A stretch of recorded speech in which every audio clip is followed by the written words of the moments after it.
परम पूज्य बाबा साहब डॉक्टर भीमराव अम्बेडकर की मूवमेंट को आगे बढ़ाने वाली तथा दलितों एवं अन्य उपेक्षित वर्गों की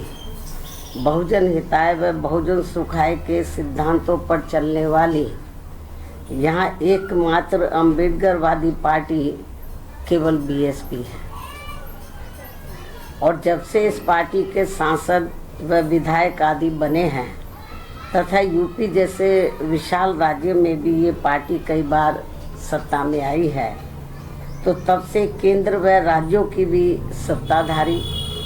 और विपक्ष की भी अंबेडकर विरोधी जातिवादी पार्टियां किस्म किस्म के साम दाम दंड भेद आदि अनेकों हथकंडे इस्तेमाल करके बीएसपी को कमज़ोर करने में लगे हैं। और इस मामले में सत्ता व विपक्ष में बैठी जातिवादी पार्टियों ने पर्दे के पीछे से विशेषकर दलित एवं अन्य उपेक्षित वर्गों में से कुछ अवसरवादी व स्वार्थी किस्म के लोगों को मैनेज करके तथा उनके जरिए अभी तक जो भी अनेकों संगठन व पार्टियां आदि बनवाई हैं, तो उन्हें फिर ये पार्टियां अपने फायदे के हिसाब से सक्रिय करके व विशेषकर बीएसपी के मजबूत रहे राज्यों में और उसमें भी उत्तर प्रदेश में किस्म किस्म के हथकंडे इस्तेमाल करके यहाँ दलितों एवं अन्य उपेक्षित वर्गों के लोगों को गुमराह करके उनके वोटों को बांटने में लगी है ताकि बीएसपी आगे बढ़ने से रुक जाए। ऐसे में दलित एवं अन्य उपेक्षित वर्गों में से बने इस किस्म के पार्टी विरोधी संगठनों एवं पार्टियों से इन वर्गों के लोगों को जरूर सावधान रहना है, अर्थात इन्हें ऐसे सभी स्वार्थी एवं अवसरवादी पार्टियों व संगठनों से सदैव दूरी बनाकर रखना है, क्योंकि इस किस्म के संगठनों व पार्टियों से बाबा साहब डॉक्टर भीमराव अम्बेडकर एवं बीएसपी के जन्मदाता व संस्थापक मान्यवर श्री कांशीराम जी की बहुजन हिताय व बहुजन सुखाय की मूवमेंट से कुछ भी लेना देना नहीं है, जबकि वास्तव में इनकी मूवमेंट को आगे बढ़ाने के लिए बीएसपी पूरे जी जान से लगी हुई है, जिसे आगे बढ़ते एवं मजबूत होते हुए देखकर अब पूरे देश में व खासकर यूपी में जहाँ सत्ता एवं विपक्ष की सभी जातिवादी पार्टियां बहुत ज़्यादा दुखी व चिंतित भी हैं। और अब पिछले कुछ समय से जब से बीएसपी फिर से मजबूत होनी शुरू हुई है, तो तब से अब यह सभी विरोधी पार्टियां विशेषकर दलित वर्ग से जुड़े अवसरवादी व स्वार्थी किस्म के संगठनों व पार्टियों आदि को विभिन्न स्तर पर इस्तेमाल करके तथा उनके जरिए आए दिन किस्म किस्म के कार्यक्रम आदि करवा के यहाँ दलितों एवं अन्य उपेक्षित वर्गों के लोगों को गुमराह करने में लगी तथा उनकी ताकत को भी बांटने व कमज़ोर करने में लगी हुई है, जिनके बहकावे में इन वर्गों के लोगों को बिल्कुल भी नहीं आना है। और इसके लिए अब ये अवसरवादी व स्वार्थी किस्म के बने संगठन एवं पार्टियां या जातिवादी पार्टियों के हाथों में खेलकर तथा एक सोची समझी रणनीति के तहत बीएसपी के भोले भाले लोगों को अपने इन संगठनों व पार्टियों आदि से जोड़ने के लिए अब अपने कार्यक्रमों में व बैठकों आदि में मान्यवर श्री कांशीराम जी का व मेरा खुद का भी नाम लेकर ये कहते घूम रहे हैं कि हम तो इनके मिशन को ही आगे बढ़ाने में लगे हैं और इसके लिए हम बहन जी का भी काफ़ी सम्मान करते हैं। साथ ही ये भी कहते हैं कि बाबा साहब डॉक्टर भीमराव अम्बेडकर के जिस अधूरे पड़े कारवां को बीएसपी पूरा करने में लगी है, उसके साथ हम भी खड़े हैं। इस किस्म की वो बातें करते हैं लोगों को गुमराह करने के लिए। इस प्रकार से ये सब लिपड़ी चिपड़ी बातें कहकर अब ये अवसरवादी एवं स्वार्थी किस्म के संगठन एवं पार्टियां बीएसपी के लोगों को गुमराह करने में लगी है तथा इस पार्टी को कमज़ोर करने में लगी हैं। जबकि इस मामले में हमारी पार्टी का ये कहना है कि यदि इनकी इन सब बातों में रत्ती भर भी सच्चाई होती तो तब फिर ये लोग विरोधी पार्टियों के हाथों में खेलकर अपने अनेकों संगठन एवं पार्टियां आदि नहीं बनाते और फिर ये लोग सीधे बीएसपी से ही जुड़कर अपनी बहुजन हिताय व बहुजन सुखाय की पार्टी को ही मजबूत करते। लेकिन ऐसा ना करके ये लोग एक सोची समझी रणनीति के तहत इस किस्म की बातें कहकर हमारे बीएसपी से जुड़े भोले भाले दलितों एवं अन्य उपेक्षित वर्गों के लोगों को गुमराह करने में लगे हैं। इस किस्म की बातें कहकर बीएसपी को आगे बढ़ने से रोकने में लगे हैं, जिनसे इन वर्गों के लोगों को हमेशा सचेत रहना है ताकि यहाँ जातिवादी पार्टियाँ इनके जरिए बीएसपी को कमज़ोर व ख़त्म करने के अपने इस मकसद में कामयाब ना हो सके।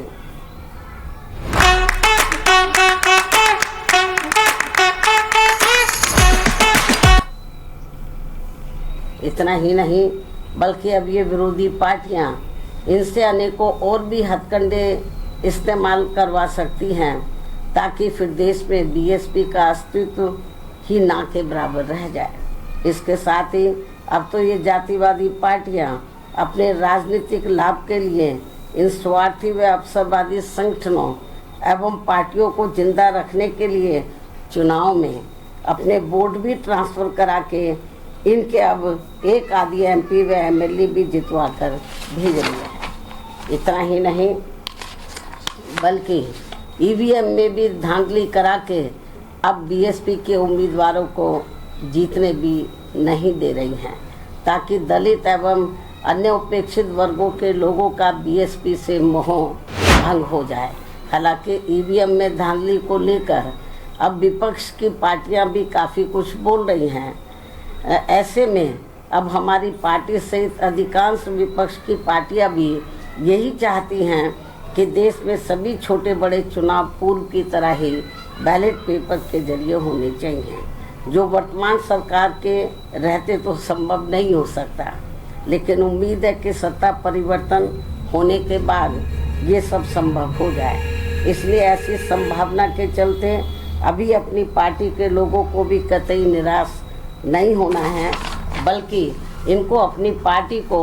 हर स्तर पर मजबूत बनाते रहना बहुत ज़रूरी है, क्योंकि देश में वर्तमान में चल रहे राजनीतिक हालातों में ये ईवीएम वाला सिस्टम कभी भी बदल सकता है और फिर यहाँ बैलेट पेपर से ही देश में हर चुनाव होंगे